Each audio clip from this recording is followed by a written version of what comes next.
Welcome to the Empowering Choices Parenting Podcast. My name is Joshua. I'm Eric. I am Lucas.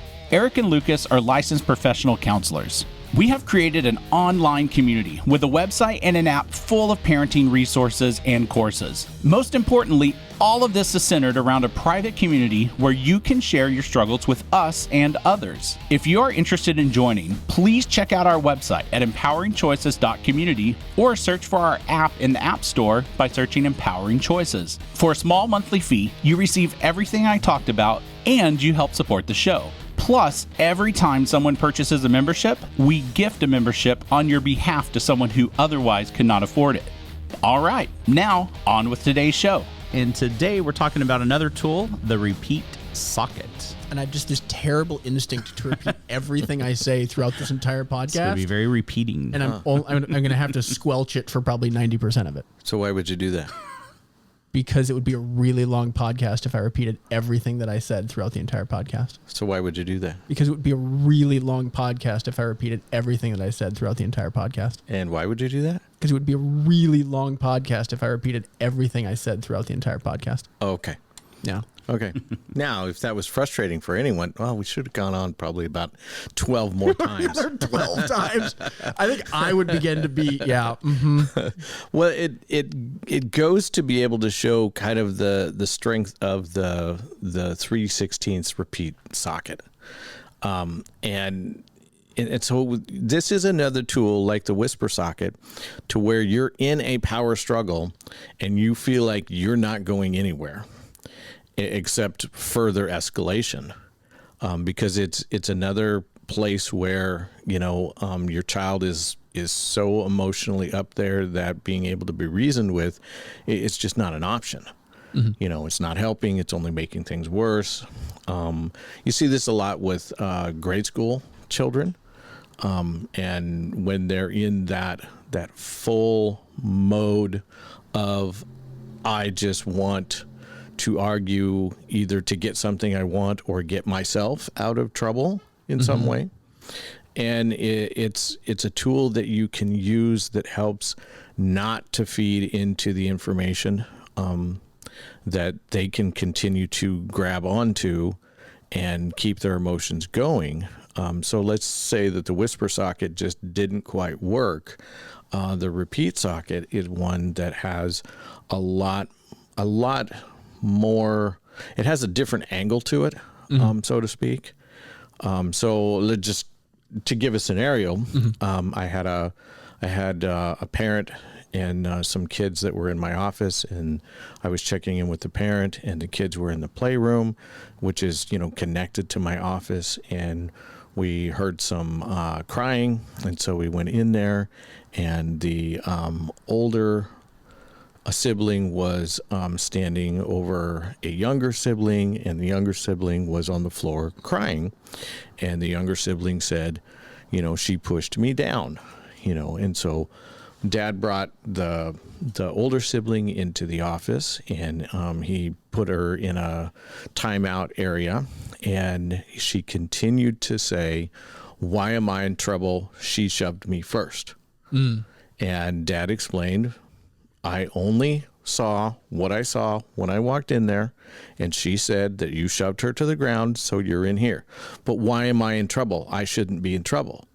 And so she began to repeat her same statement in different ways. I shouldn't be in trouble. Why isn't she in trouble? Dad let her know, you know what? I'm going to check into this further later, and she may be in trouble. But the older sibling was like, no, that's not fair. I don't want to be in trouble. I shouldn't be in trouble. And she was continually trying to keep her emotions up at a high level while engaging her dad to get his emotions up at a high level, which is a part of the dynamic at some point where a lot of parents, when a parent's level gets up so high and they don't feel they're being heard, they don't feel they're being listened to, they might just go, you know what, fine, just go back in there. Yeah, give in. Give in. And so what Dad began to do is he just began to say the same things. I'm sorry you don't like this. I wasn't in there. I will deal with this later on. And he kind of found He found himself a rut. He found himself a rut, which is what the repeat socket is. Yes. You're just stating several statements, and you just repeat them over and over again, because it gives your child nothing to feed off of. So let me start with the first thought that I have. There's several. Would you say that the child was utilizing their own usage of repeating themselves? Like they were using a similar skill, but for a different purpose and in a slightly different way. So yeah, that's a brilliant look at this, because actually what we're doing is we're taking their natural ingrained tool, because kids have learned a long time ago that if they just repeat the same thing over and over and over and over and over and over and over and over and over and over and over and over and over again, somebody's going to probably, maybe, hopefully give in at some point.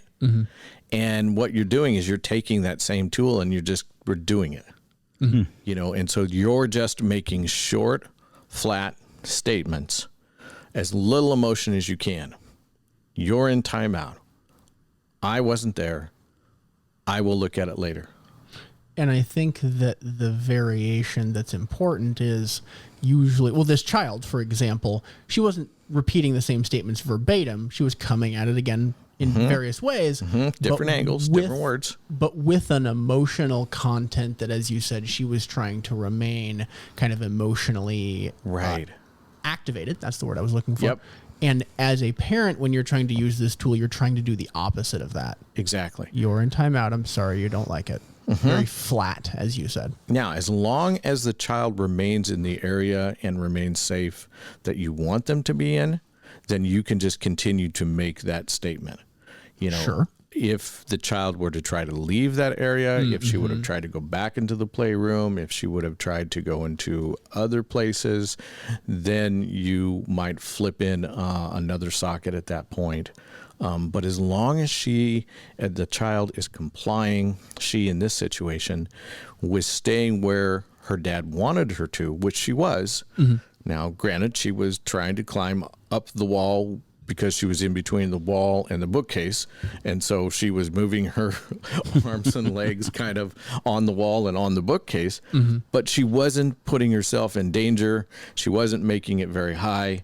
And, by allowing her to have some kind of a control, that also helps to allow her emotions to come down sooner. Because if we would have taken on, okay, you're kind of got your hands and feet on the bookcase and the wall, don't do that. Now we give her a new thing to struggle against. Versus just saying the same things, just being monotone, just giving statement information. When you're working with grade schoolers and you're in situations like this, less information, which is a different socket, is generally better. Because a lot of times, we have to remember, kids are emotional-based thinkers. Adults are logical thinkers. And as adults, we want to talk to them about the problem the way we would another adult. Good luck. Which is interesting, because if you're talking to another adult in a high emotional situation, we usually don't use a lot of logic as adults at that time. And so it doesn't make sense even why we do that, but we overwhelm them with logic that they just sit there and go, I just need to wait till this is done and then I get what I want. Right. Yeah. I mean, that's one of the strategies. Would you say that this socket is the same as, or at least related to, telling a child, this is because I said so? There's times when you can use that in there. It's going to depend on your relationship. And I'm not saying those are the words that you use, but I think it's kind of the you're in timeout, you're going to have to stay there. And it's kind of the same message of it's true because I told you so, and I'm not arguing with you about it right now. Exactly. And so you are telling them that. You're just not telling them in that you're here because I said so. Sure. I mean, potentially, maybe in some circumstances you could use those words, but there are certain and specific situations where that can be a good intervention. It depends on the child. It depends on the temperament. It's old school type of parenting that has provided a lot of downfalls.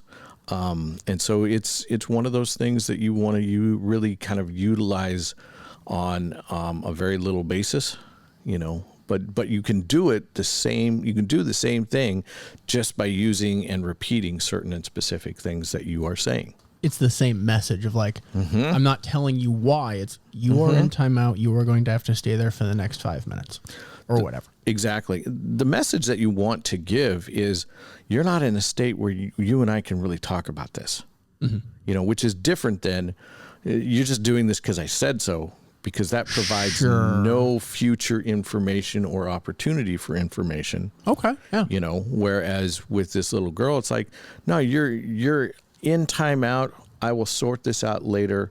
So the dad is giving, a future opportunity to where she can be heard a little better.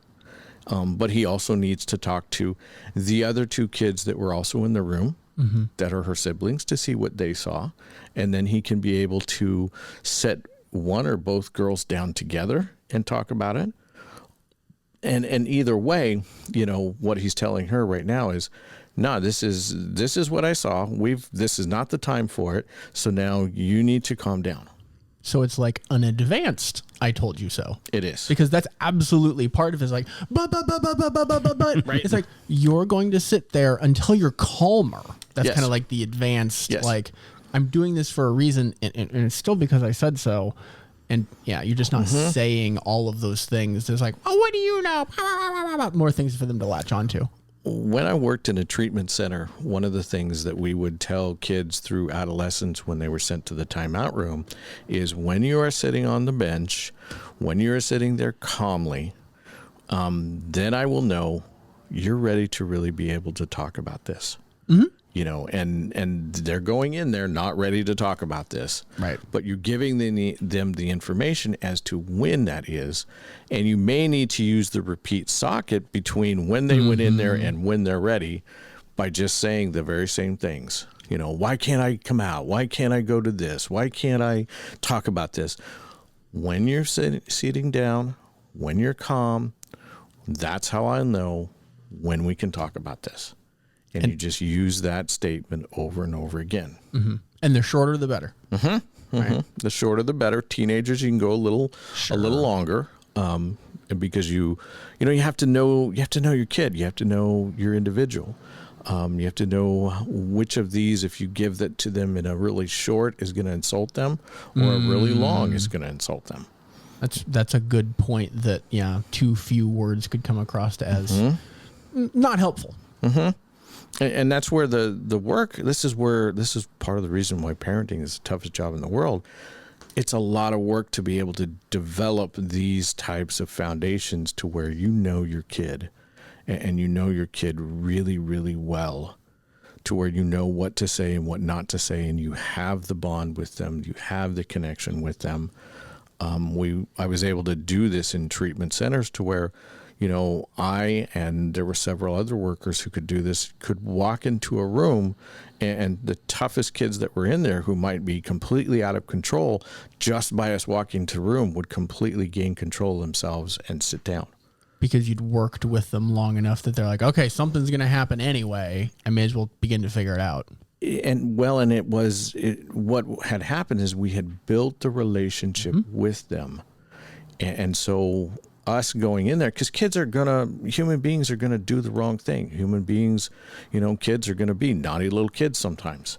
And so when that presence and that relationship would go in there, they would go, oh geez, okay, I'm gonna dial myself back. I'm gonna put myself back together, and it wasn't a surefire every time, but it was enough of a time that when even going in there and they were still out of control, you knew that there was something really going on that you needed to get to the bottom of. Because it was bigger than sometimes. It was bigger than what the relationship could help calm down.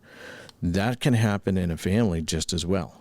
Well, we're going to keep coming back to that tool, the relationship tool, as we continue to talk about other tools that you want to stack on top of it.